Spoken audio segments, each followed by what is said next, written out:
Hello and welcome to Patched. I'm your host, Paul James, and for the second time in this episode, people will never see what happened before. I'm joined by Matto Phillips. How's things, mate? Well, let's be honest. The good thing this time around is that you figured it out in 5 minutes instead of an hour and a half of absolute pure comedy gold.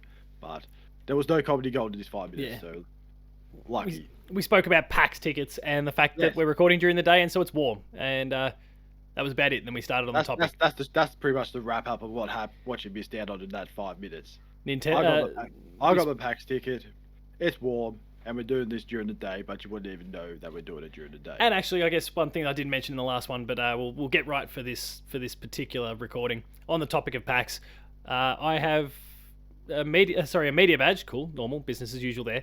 I also have a speaker tag because Dev Diary is going to PAX, so people can look forward to that one. I've got a panel where Dev Diary is going to be run, and more details on that will hit the internet soon enough. You've got yourself a panel, Yeah, I've got myself a Dev Diary panel this year. an upstairs panel. Yeah, it'll be one of the upstairs ones. Yeah. So just your regular economy class seats then. Yeah, well, it'll be a great time for everyone. So go check out Dev Diary with a guest that I'll reveal soon enough. At PAX Australia 2023 in a few weeks. Is it Shoe? Oh Jesus! I should get in touch with PlayStation about that actually. Oh my god! You know, you can bribe him. It's easy to bribe him. All you got to do is just wiggle a 4X can in front of him. Apparently that's all we need to do. That's all you have to do.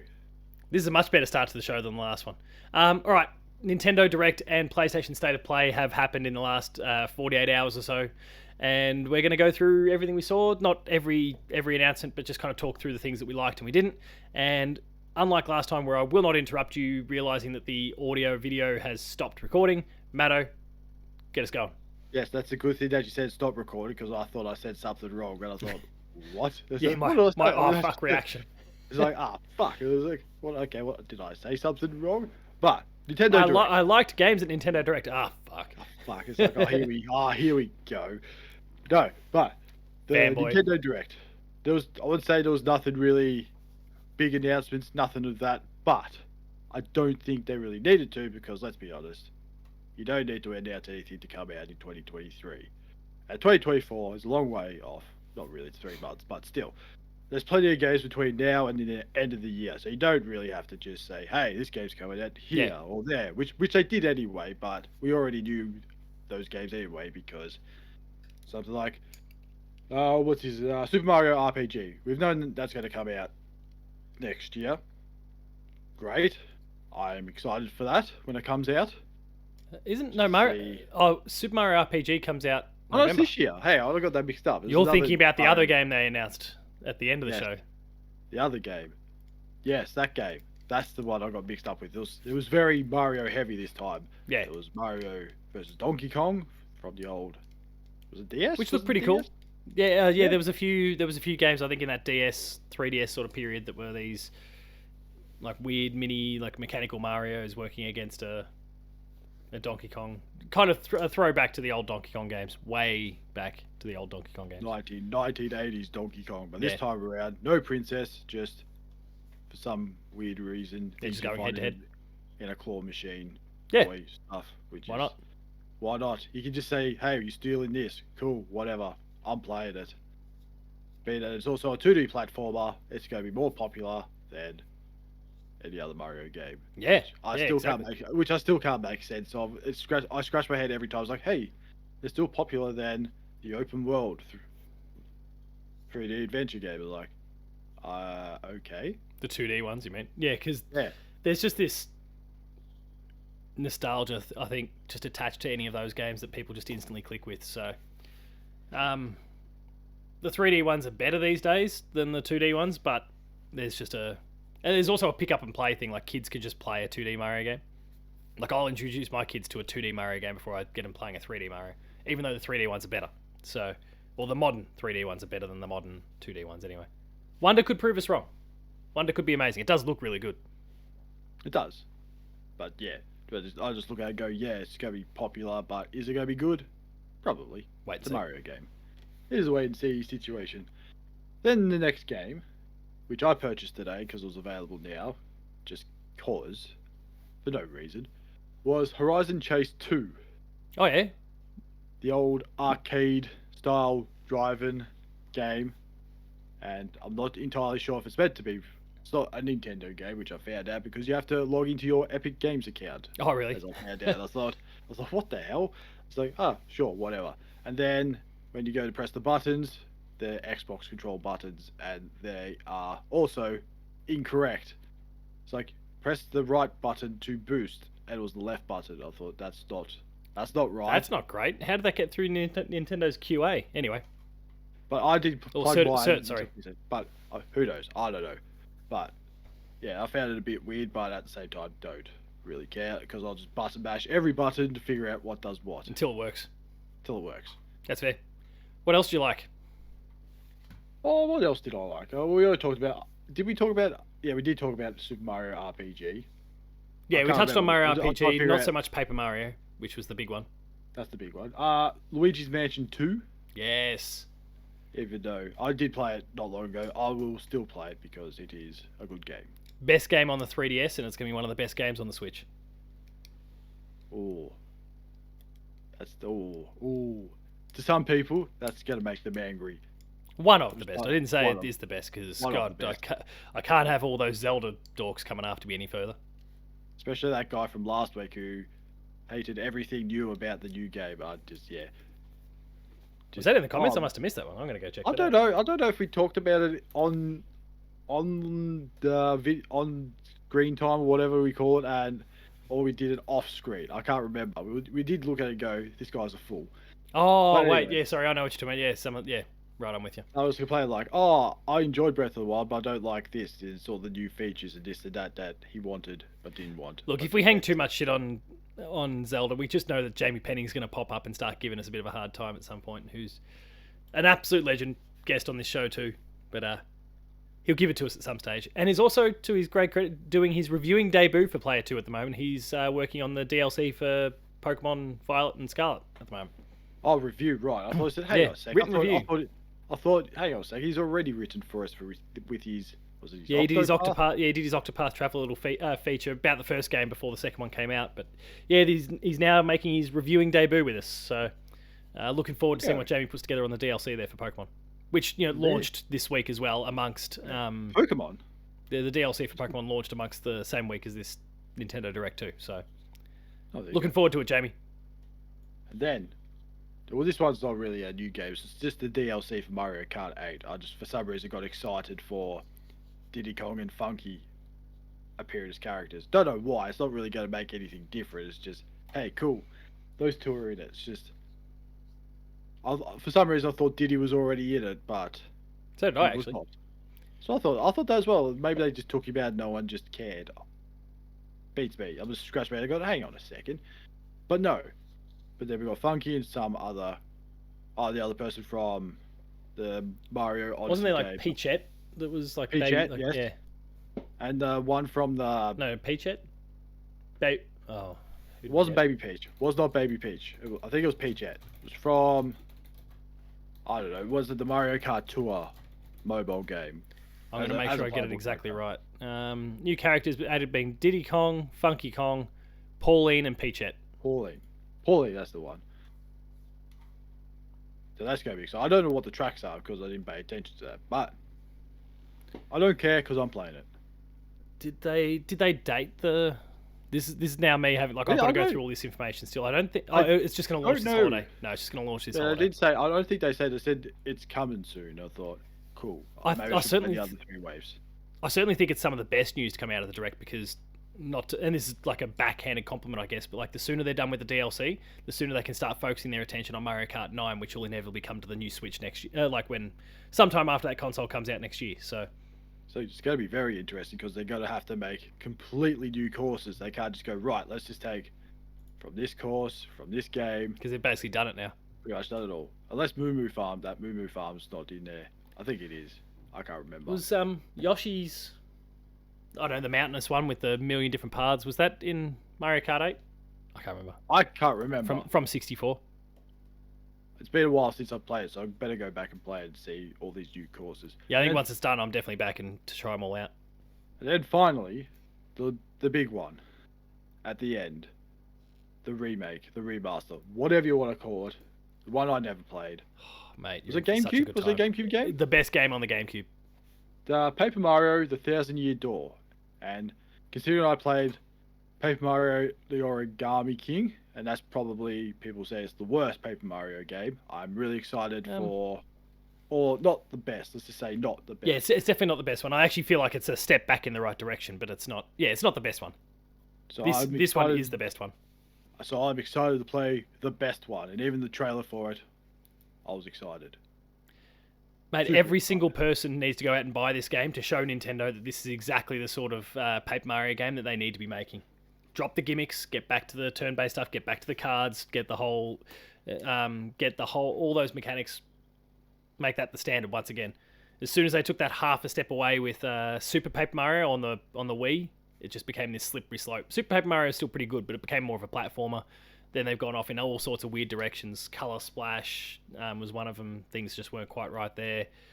They've just kind of lost their way a little bit. But if they can put this one out, and it's going to be a hit critically because everyone like those who will review it already love it. But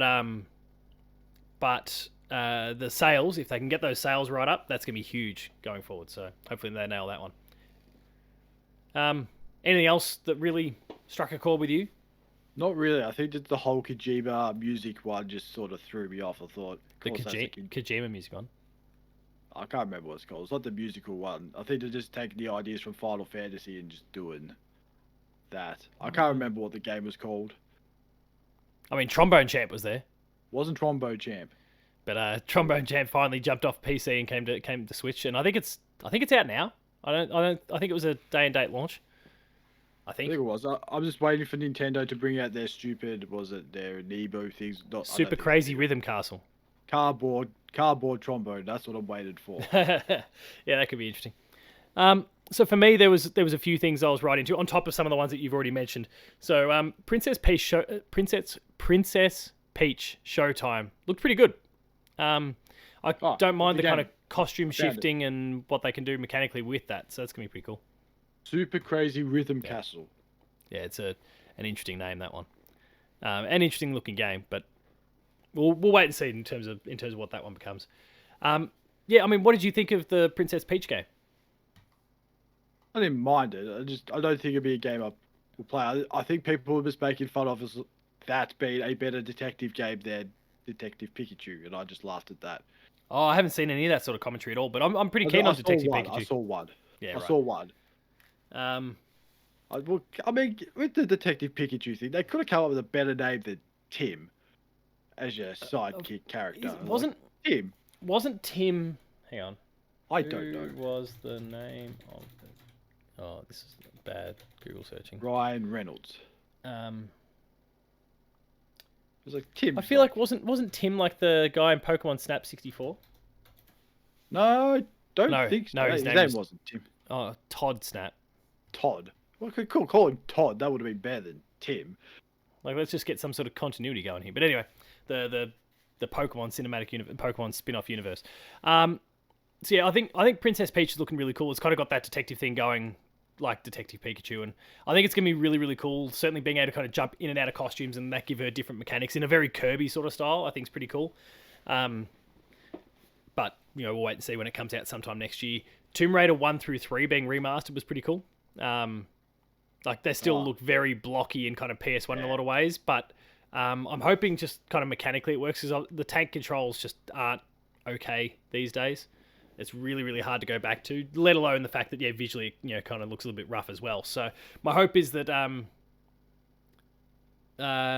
visually like it looks a bit better, and it does, but it's still going to look very dated because they're not trying to reinvent the wheel there. They've put all their time and effort into Lara, I think, for the most part. Like she doesn't have triangle boobs anymore, which is a nice start.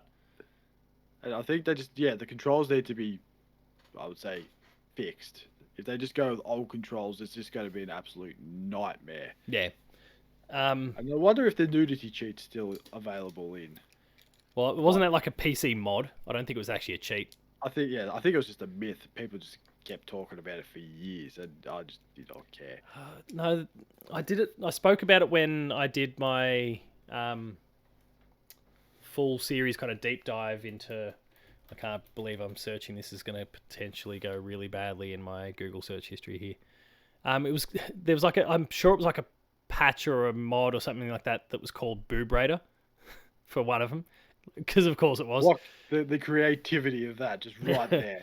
I mean, it was very 90s sort of stuff. It was PC only, and I'm not going to be able to find it. And thankfully, it didn't destroy my Google search history. Then it was pretty clean.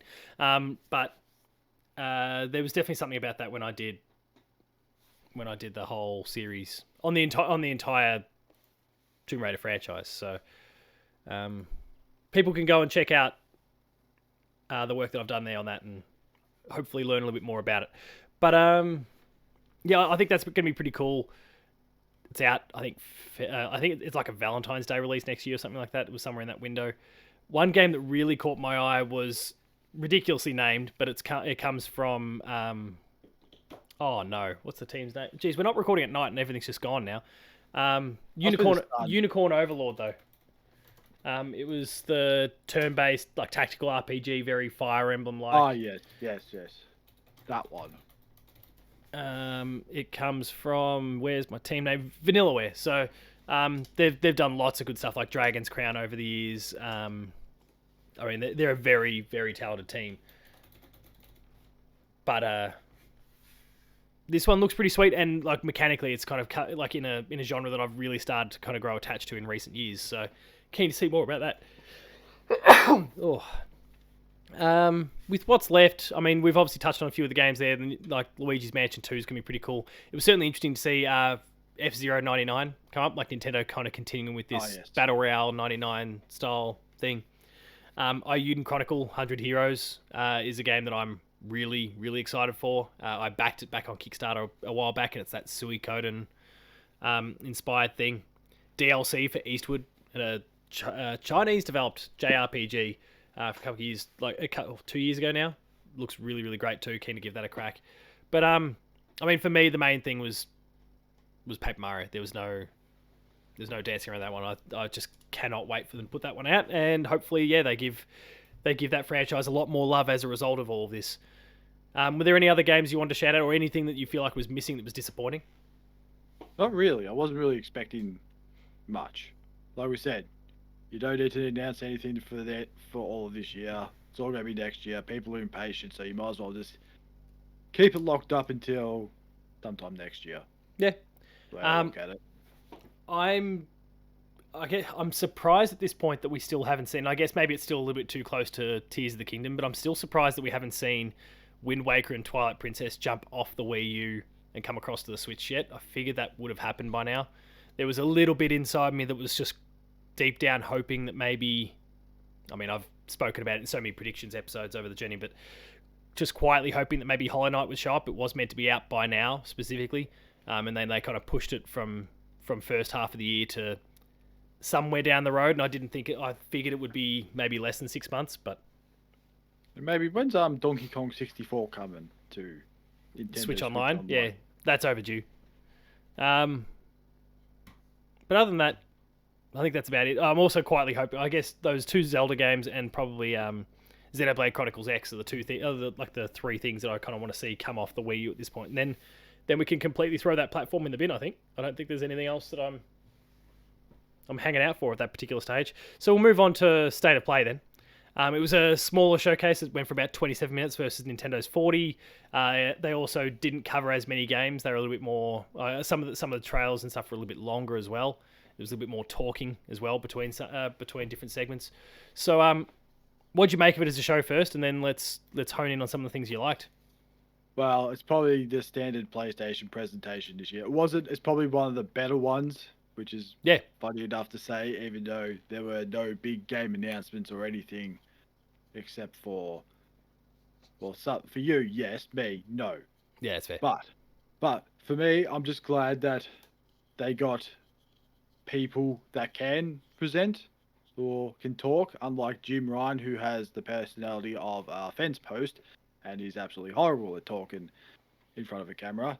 It's good that they got developers talk about the game, which I didn't really care about, but great, fantastic. But overall, I don't think I'd say it was fine. Nothing overly exciting. It was okay.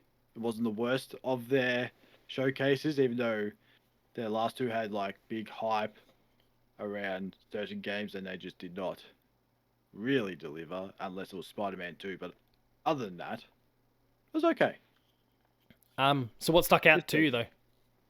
Anything? Well, Spider-Man, obviously, you first just one, touched on. yeah, Spider-Man, but baby steps. It looks funny, but is it fun? That's the way I look at it. Just that Australian guy that just randomly appears out of nowhere. I'll just laugh and go, "Oh God!" It's like if you're not an Australian, it's gonna just piss people off so much. It's just like, is this how Australians talk? Sometimes, not always. But Yeah, yeah, I can't get into baby steps, and it's got that quap, a quap on the keyboard. Like um, it's got that feel about it, and it's just not like the humor's not clicking with me. I want to really like it because it's in part developed by Gabe Kazella, who did Ape Out on the Switch a few years ago, and is a past Dev Diary guest. But at the moment, the game's just not speaking to me. I don't think it's going to be bad. I think it's actually going to be a fair hit, but it's just not a me game at the moment. So I hope that I don't know. I hope that changes, but otherwise, I just hope that it gets well received by everyone else who's kind of pretty hot on it. There's a lot of people that seem to be really, really digging the humor of it.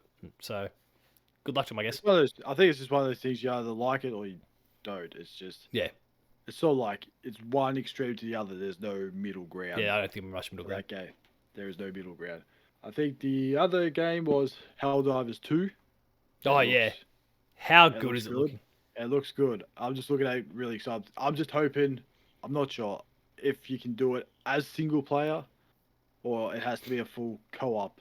If it's like the experience. first, you can, but it just gets really hard single No, player. I'll just find people who just do whatever they want. You can get angry at them and just whatever. But it does look good. I'm not going to lie. I look at it going, I can get into this.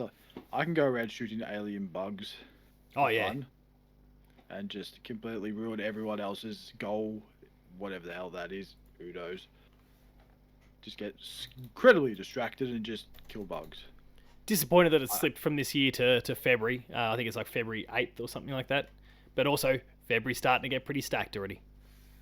I'm gonna bring up that Game Informer calendar to discuss it once we finish. But February's looking pretty heavy already. Actually, I can do it right now if you want, since I've already. Go on. So What do we got? different things will speak to different people, but we've got Persona 3 Reload, so the remake of Persona 3 that's coming out February 2nd. We've got the Grand Blue Fantasy Relink comes out the 1st. That's whatever, that'll speak to whoever it speaks to. Suicide Squad is meant to come out there. Now that may not hit that, but it's still February 2nd, the release date. Tomb Raider, which we've already discussed, February 14th. Mario vs. Donkey Kong the 16th. Nightingale, which is one that Jeff Keighley's been throwing a lot of his weight behind, and it's got a bunch of ex-Bioware people working on it. I believe it might be its early access there, but that's coming in on February 22nd. Destiny 2: The Final Shape is coming out then. Final Fantasy VII Rebirth, which we'll talk more about shortly, is coming February 29th. So there's a few things that are already starting to stack up in that window. And Helldivers canon should be added to that. I don't know actually why Game Informer haven't put it in there, because I'm pretty sure it was February 8th, I think was the date. But yeah, it's already starting to get pretty cluttered. So good luck to everyone in Feb. It's going to be October all over again. Just hopefully the rest of the year is a little bit easier. At the moment, January looks great. Like I'm real keen on not playing a lot of new stuff in January. I mean, Prince of Persia, which actually was in the Nintendo Direct, that looks pretty sweet. Oh yes. Alone in the Dark just got delayed into there, and Tekken 8 comes out there. Honestly, who cares about Alone in the Dark? If it's anything like the prologue I played, I could not care less. Yeah, I'm sorry. No, that's fair. I mean, you can blame me all you want. If it does get better, I would like to see what it looks like in the dark instead of the light. But only time will tell. We'll wait and see there. But at the moment, the only game that kind of speaks to me at all in January is Prince of Persia, and I think that's going to be pretty short as a 2D kind of, well, I think maybe a bit Metroidvania-y, but yeah, I don't think it'll be super long. So I'm quietly hoping that, everything else is just pretty low-key around it. March has got Unicorn Overlord and Princess Peach, but otherwise it's pretty much it at the moment. February's just nuts, so we'll see what happens. Anything else, though, that really clicked with you beyond Helldivers? No, I didn't look at the Spider-Man 2 preview because I don't need Popping to your head see in the sand. anymore. I don't need to see any more Spider-Man 2. I don't need to be convinced to buy Spider-Man 2. Yeah. I was already convinced when you showed the small trailer about a year ago or a year and a half ago. So I was kind of scratching my head and just keep wondering why they keep promoting it when they don't have to, unless they're just showing fancy features like, hey, here's a 4,000 different Spider-Man suits, or well, that was a lot of what they did in the end. A lot of it was kind of small things, and look, there was some teasers in there for sure, but the previews also went up in the same 24-hour window from all those in America and Europe that got to go. So there's a lot of Spider-Man out there now, but I think that's probably, outside of maybe a launch trailer, I think that's probably it now until the game comes out. I hope so. But we'll probably end up getting like some dedicated state of play to Spider-Man, and I'll be completely wrong at that point. So here's the first 45 minutes of Spider-Man. I don't need to be shown the first. Yeah, I think I'll put my head in the sand and not look at that if that's the case. Unless by some chance PlayStation hook a guy up. Unless I'm already playing at that point, sure, I'll happily watch it again if I'm already playing. Hook a guy up, PlayStation. Please. Come on, PlayStation. Anyway, anything else at all? Oh. I mean, not really. I'm still trying to figure out when they had the new 3 covers or whatever for the PS5. I'm just trying to figure out. I'm trying to figure out, is that white or is it off-white? So the cream, the white, the off-white, the white, the ivory, or the beige. Beige, yes. I'm trying to figure out, like, what's the point if I just put an off-white cover over my white PS5? What's the point? Just I can't make sense of it. Is it grey, off-white, like you said, ivory, or the beige? I don't know. I'm just scratching my head and going, if I just draw texture on it, I just need to cover it up. Sure, I'll just grab the off-white one and just cover it up. Do love a good 12th man reference too. Well, for me, I mean, you've kind of alluded to. There's probably a few more things that spoke to me in this thing. And Final Fantasy Rebirth is absolutely the biggest one of the lot. Very, very keen to see and learn more about it. But that was a really, really cool trailer that showed off a whole bunch of awesome things. I was a little bit confused as to why at one point we were seeing Cloud on one of the what do they call them? Like you kind of got the little handle, just runs the ground. It's 2 wheels and you just roll along. The Segway. Not sure why he was rolling along on a Segway at some point, but anyway. Segway. I say those things still exist. I thought they got rid of Segways. I thought they died. Not in Final Fantasy land. Of course not. It's Final Fantasy. But like I used them when I was in where was I when I used them? In Singapore 5 or 6 years ago. They were awesome, to be fair. So, but maybe too many people eating electronic scooters. Electronic scooters that people just dump in the middle of the road. So that's how far we've come. Yeah, it's true. So Final Fantasy VII Rebirth's looking amazing. Really, really keen on that. But at the same time, I could also just put my head in the sand and shut that one out now. I know some things at the moment, so I'm just. Ooh. So like I'm bracing for more soon enough, but otherwise I'd very much just like to put my head in the sand for a little while. What was exciting and kind of came out of nowhere because I figured this game was like they'd be well and truly onto a sequel or something like that, but there was DLC coming to Tales of Arise that came out in 2020, I think it was 2021, 2020. I don't know. Giant RPG, but like it's been 2 years since the game came out, I think. Unless just time has completely been warped on me. Yeah, it came out September 2021, and now in like November or thereabouts, it's going to get a big like 15, 20 hour expansion. It's a long time to get there, so I'm surprised it's taken them as long as it has. But anyway, Foam Stars, I'm still trying to ignore, but at the same time, people keep saying it's good. Like people who've actually played it and gone hands on with it. So, like I'm at least watching it and giving it the time that it perhaps deserves when it's on, but like I'll remain a cynic until I actually go hands on with it myself, I think. Helldivers 2 we've already touched on. Spider-Man we've already touched on. Ghost Runner 2 is looking really sweet. I forgot about Ghost Runner. And there's a demo that's out now. So yeah, definitely keen to go try it out there. I don't mind the Far Cry style experience. So Avatar Frontiers of Pandora, which is looking like visually looks great, and then kind of gameplay wise is clearly, I mean, it's a bit more third person at different stages, but like it's drawing on things that I enjoy. So I'm keen to give that a crack. Did we already know that there was Resident Evil 4 DLC? Like, was that DLC? No. VR, yes.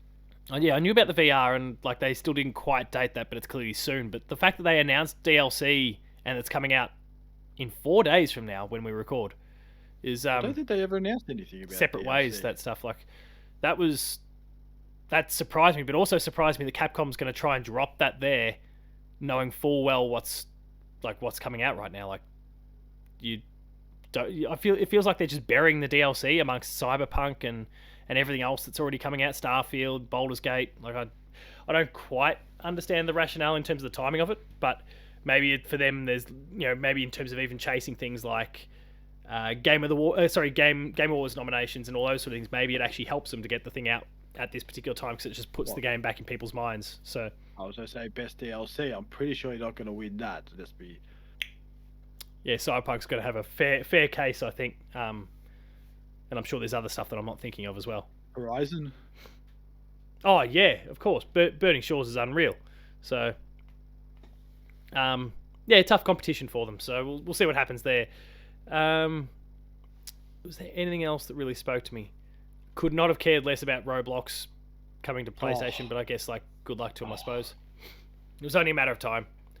I know, but it's just they sound so excited about Roblox coming to PlayStation. I thought, I don't care. Well, there was some bit of data that apparently there's 60 odd million people who are spending at least 2 hours a day playing the game. Really? It's insane because they're all kids. Of course, they're kids. They're all like homework. They're all primary school, early high school age kids. So they're a bit more flush for time. Wasting their parents' money on absolute crap. Well, there's that. Yeah. Welcome to the 21st century, kids. But one thing I was keen to see show up was Ghostbusters: Rise of the Ghost Lord, which was announced. I think it was like a MetaQuest thing at one point, being partially developed by Sony, meant that it was always going to come to PSVR, and it turns out like they've just been kind of withholding the announcement because it's coming to PlayStation. It's coming out really, really soon. I think that was actually the release date reveal for even the MetaQuest version as well. So, keen to have an excuse to go play my PSVR as well. I just kind of want to see them support it more because I spend a lot of myself and a lot of people spend a lot of money on this thing, and there's not a lot of support, especially coming from PlayStation at the moment. So, it was the final day of the school term yesterday at work, and I threw a bone to the very small number of students who actually show up for the last day of term because they always start their holidays early. But I thought I'll bring my PlayStation in and we can give it a go and put the VR on, and they're like, oh cool, we've done this once earlier in the year. Cool, what are we going to play? What's new? What is new that's come to VR? I'm like, we're playing Beat Saber again because that's what we did last time, and nothing's really come to VR in the last 3 months. So that was a bit disappointing in that sense. They all had a great time with Beat Saber, but couldn't you get them to play the Horizon game? Was that too violent for those? No, it wouldn't have been an issue, but I don't want to mess around with my Horizon save games. Sorry, kids. You can get the hours up in Beat Saber though, and if any of you are guns, you can maybe knock out some trophies along the way. But keep away from my Horizon. Oh, I see what's going on here. Just doing some old slave camp techniques of fill my boots, get my hours up. Go get me a streak, boy. Go get it. Go. All right. Anything, I guess, on the PlayStation side that you were disappointed in or disappointed didn't show up? No, I don't think really, to be honest, Sony's really got anything else to show this year or next year. I don't know. Like, usually there's Wolverine, but that's next year. They won't do that until Spider-Man's out at this point. So there's no point really promoting that, and I don't know what else Insomniac's got to do because I don't know what the other developers are doing. Yeah, there's a lot that we still don't know, and it's not going to be a state of play like that where we learn about it. So, we'll wait and see. I guess I was a little bit disappointed in the sense that they marketed it as being a third-party only thing. So then to have Spider-Man show up, and we can kind of get a little bit weird about Helldivers 2 because I feel like they're absolutely going to buy them, and they're calling it a first-party exclusive because they've been real funny with their language these days. So they've kind of lied as a result of that, and that just kind of creates, I think, for expectations, when they're trying to keep expectations down, and they did a pretty good job of it beforehand. Like, okay, don't worry, don't expect anything. It's just third-party stuff. It's indie stuff. We're covering some VR. We're covering like a bit of everything, whatever. To then go and put Spider-Man in there and kind of, I guess, go against their own words just means that now for the next thing, people go, well, no, maybe they are going to show Wolverine. Maybe they are going to show God of War. Maybe they are going to do The Last of Us, whatever it happens to be, because they've proven that whatever we say is not necessarily what we're going to do. So I don't love that they pulled that move because I think that's going to be problematic for them in the future in terms of just the backlash and whingy, whining, negative bullshit. So, not your best move there, PlayStation. But otherwise, look, it was a good enough showcase. It's not the core big PlayStation showcase, and there's still rumblings that maybe there'll be another one later in the year, but we'll wait and see. Any other thoughts at all? No, that's really it. All right, well, we'll wrap things up then. If you enjoyed this episode of Patch, please be sure to like, share, and subscribe. Check out all the YouTube content there. There's lots of it. Visit the website, player2.net.au. Visit the Patreon, patreon.com/player2au. Kick it a few bucks. Lower tiers, early access, high tiers, monthly episode exclusives. And finally, there's Twitter, or X. Matto. That's Twitter. I'm still calling it Twitter. Twitter it is. Twitter it is. I've got to stop. Dies. I've got to stop trying to correct myself. Paul James Games for myself. The website is player2au. Let us know in the comments what you liked about PlayStation's State of Play or Nintendo Direct. Let us know where some of those games that you're expecting will next show up. Keen to kind of hear people's theories. But otherwise, thanks a lot for watching, and we'll see you next week.